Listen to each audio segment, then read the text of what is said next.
নমস্কার বন্ধুরা, আজকে একটা অন্য টপিক নিয়ে আমরা আলোচনা করব। দেখুন, আপনারা অবশ্যই থাম্বনেলটা দেখেছেন, সেখানে দেখে বুঝতেই পারছেন যে পাকিস্তান ভারতের উপর বড় যুদ্ধ ঘোষণা করতে চলেছে বা হামলা করতে চলেছে। একথা কিন্তু আমি বলছি না, একথা বলছে পাকিস্তানের ডিফেন্স মিনিস্টার খাজা আসিফ। ঠিক আছে, তিনি কি বলেছেন সেটা আমি আপনাদেরকে অবশ্যই দেখাবো, কিন্তু তার আগে পুরো ডিটেলসটা আপনাদের জানিয়ে দিই ঘটনাটা কি হচ্ছে। ঘটনাটা হচ্ছে, আপনারা জানেন যে এই যে অপারেশন সিন্দুর হয়েছিল, তারপর ভারত সরকার সিদ্ধান্ত নিয়েছিল যে পাকিস্তানের সাথে ভারতের যে জল চুক্তি আছে সেটা কিন্তু সাসপেন্ড করে দেওয়া হয়েছে। তার ফলে এতদিন পর পাকিস্তান বুঝতে পারছে তাদের জলের সংকট, এবং সেই জলের সংকটের জন্য তাদের যে ডিফেন্স মিনিস্টার খাজা আসিফ, তিনি এখন ধমকি দিচ্ছেন বা ওয়ার্নিং দিচ্ছেন ইন্ডিয়াকে যে তারা কিন্তু ইন্ডিয়ার সাথে যুদ্ধ ঘোষণা করবে এই জল নিয়ে।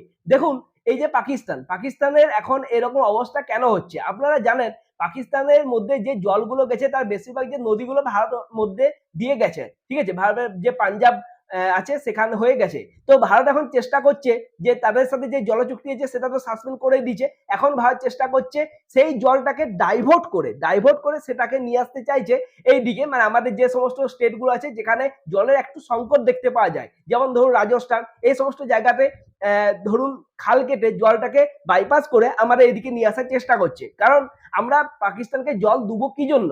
কারণ তারা একের পর এক ভারতের উপর হামলা করে, এবং এরকম হামলা করার জন্য তারা তো তার জবাব তো পায়, কিন্তু ভারতে অনেক মানুষের ক্ষতি হয়, অনেক মানুষ মারা যায়। তো ভারত সরকার এই জন্য স্ট্যান্ড নিচে, জল চুক্তি তারা বন্ধ করে দিয়েছে। তার জন্য পাকিস্তানের এখন এমন অবস্থা হয়েছে যেটা দেখে আপনারাও কিন্তু অবাক হয়ে যাবেন। সেখানে জলের খুবই একটা সমস্যা দেখতে পাওয়া গেছে, এবং যত দিন যাচ্ছে পাকিস্তানের জলের সমস্যা কিন্তু বেড়েই যাবে। এমনটা নয় যে এই জলের সমস্যা কমবে, কোনো মোটেই কমবে না, এটা বেড়েই যাবে। কি জন্য বলছি, তার পেছনেও কিন্তু একটা কারণ আছে। দেখুন, পাকিস্তানের মধ্যে প্রথমে হচ্ছে পাঞ্জাব প্রভিন্স, সেখানে সবচেয়ে বেশি প্রথমে জলটি যায়, তারা তাদের জলের ব্যবস্থা সমস্ত করার পর সেই জলটা নিচের দিকে ছাড়ে। এভাবে আস্তে আস্তে পাকিস্তানের নিচে, সবচেয়ে নিচে আপনারা করাচি দেখতে পাবেন, তো এই দিকে জলটা যায়। কিন্তু ভারত কি করছে, সেই জলটা যেটা তাদের ভারতের যেটা আছে সেই জলটা তারা নিজের দিকে নিয়ে যাচ্ছে।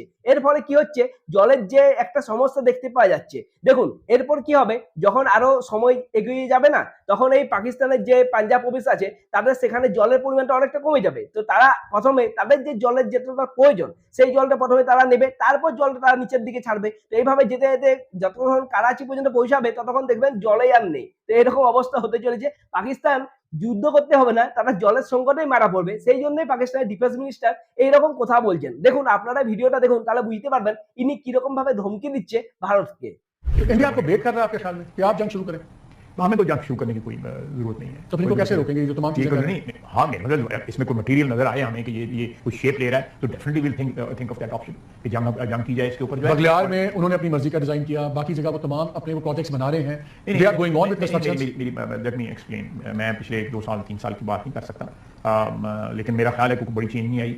अब तक जितने भी किशन गंगा वगैरह जितने भी प्रोजेक्ट सारे वो सारे के सारे पाकिस्तान ने मॉनिटर किए हुए हैं, बल्कि जाकर फिजिकली इंस्पेक्ट किए हुए हैं। अगर मैं आपसे बड़ा सिंपल पूछूं, और ये IWT की उसमें, लेकिन पिछले 1 साल में जब जंग हुई है उसके बाद जब उन्होंने धमकी लगाई हैं, या अब धमकियों को थोड़ा बहुत जो है तो लिबास पहना रहे हैं, तो उसमें जो है हो सकता है 1 साल में कोई ऐसी सिचुएशन हुई, मेरे पास लेटेस्ट सिचुएशन नहीं है, लेकिन उससे पहले तमाम तर जो है, इवन मैं जैसे आपको बता रहा था कि हाइट है, रिजर्वायर का पानी कितना, अगर हमें ये लगता है कि इंडिया उस मुकाम पे या चल पड़ा है उस सफर पे सीरियसली, या उस मुकाम की तरफ मीनिंगफुल उसकी अलार्मिंग स्पीड से काम चल रहा है, तो क्या पाकिस्तान इंडिया से इस पे जंग कर सकता है? The moment we feel that our national security, what is part of our national security is being threatened, we'll go to war against India, definitely। ठीक है, किसी को शक नहीं होना चाहिए। पानी जो है, पानी जिंदगी है, इंसान जो है वो पानी से पैदा हुआ है। আচ্ছা, আপনারা দেখলেন তো ভিডিওটা, তো কি বুঝতে পারলেন? এই যে এনারা বলছেন যে এরা স্ট্রাইক করবে ভারতের উপর, ভারতকে ওয়ার্নিং দিচ্ছে এই জলের নিয়ে যুদ্ধ হবে। দেখুন, একটা যুদ্ধ ভারত আর পাকিস্তানের মধ্যে অবশ্যই হবে, সেটা কিন্তু আমারও মনে হচ্ছে। কেন বলছি, কারণ দেখুন, এই ভারত আর পাকিস্তানের মধ্যে যে একটা অপারেশন সিন্দুর হলো সেটা কিন্তু কমপ্লিট হয়নি। কোনো না কোনো কারণে ভারতকে সেই যুদ্ধটা বন্ধ করতে হয়েছিল, কিন্তু এটা খুব জলদি আরো স্টার্ট হতে চলেছে।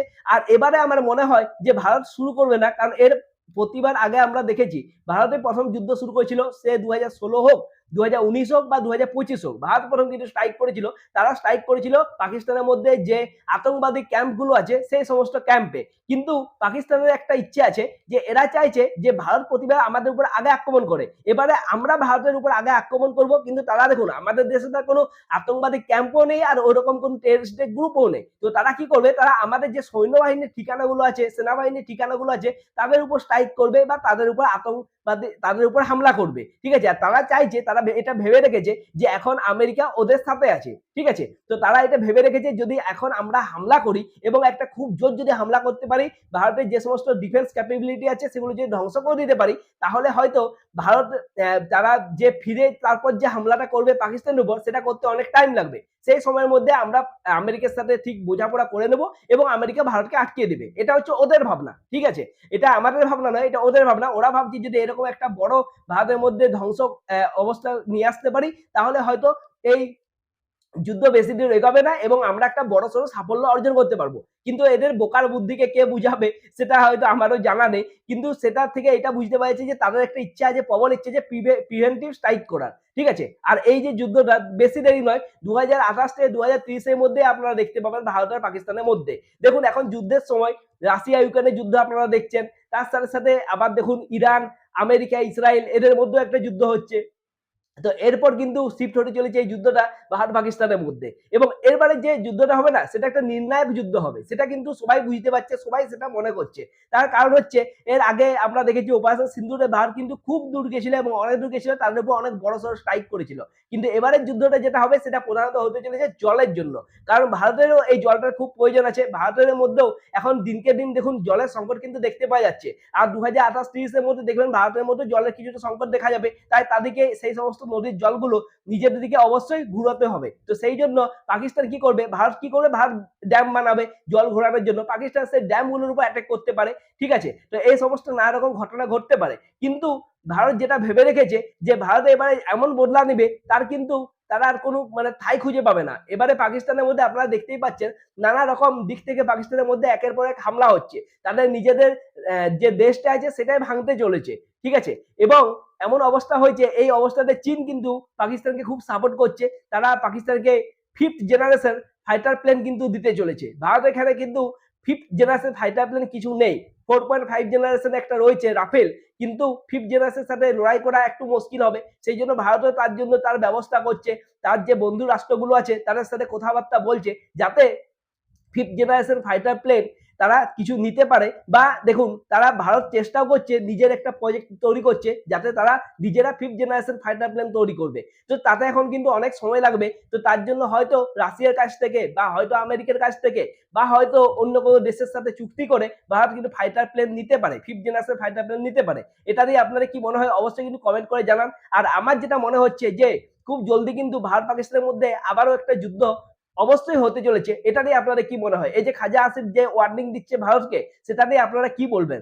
ভারতকে কি এরা এতটাই দুর্বল ভাবে? এই যে অপারেশন সিন্দুরে ওদের এমন অবস্থা করা হলো তারপরেও এদের শিক্ষা হয়নি। এরপর যে জলের জন্য যুদ্ধ হবে তাতে পাকিস্তানের কি হাল হতে চলেছে অবশ্যই আপনারা কমেন্ট করে জানাতে পারেন। এইরকম নতুন ভিডিও যদি আপনাদের ভালো লেগে থাকে প্লিজ ভিডিওটা লাইক করুন, শেয়ার করুন আর অবশ্যই কমেন্ট করে জানান ভিডিওটা কেমন লাগলো। যদি আপনাদের পছন্দ হয় তাহলে এরকম জিও পলিটিক্স এর ভিডিও আমি আবারও আপনাদের জন্য নিয়ে আসবো। ততক্ষণের জন্য নমস্কার এবং এই চ্যানেলটি সাবস্ক্রাইব করতে অবশ্যই ভুলবেন না।